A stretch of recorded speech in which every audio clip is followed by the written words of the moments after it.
he will never forget. Brian Britt reports. Like so many of the survivors, Stephen Clement not only lost his workplace, but his job.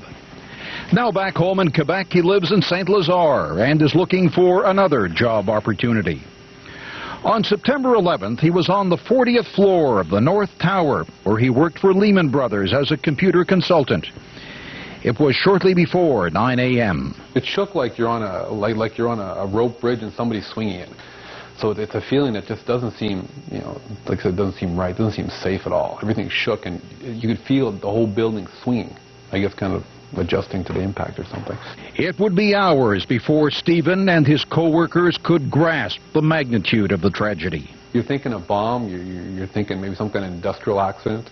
After a few moments of silence, people began shouting, "Let's get out of here." They were below the point of impact and headed to the stairs. It's pretty crowded in the stairwell, and it's even dustier and smokier in the stairwell. The lights there?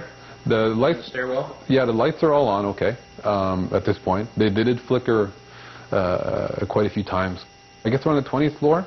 We feel the jolt from what I ended up finding out with the second plane hitting. Injured people start coming down at this point, and they're really burnt.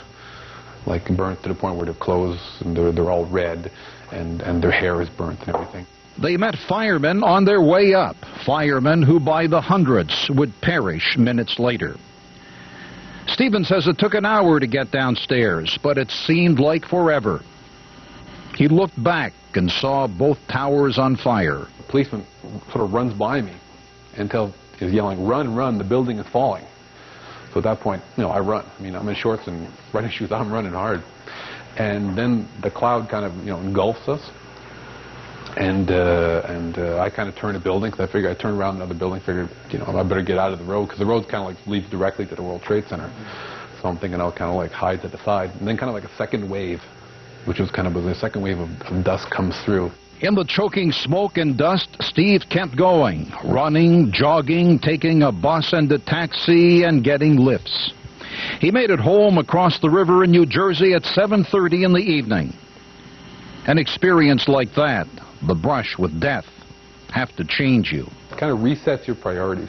I hug my kids a little longer, and I hug my wife a little harder. The job search can wait for a couple of weeks. For now, there are the holidays to enjoy.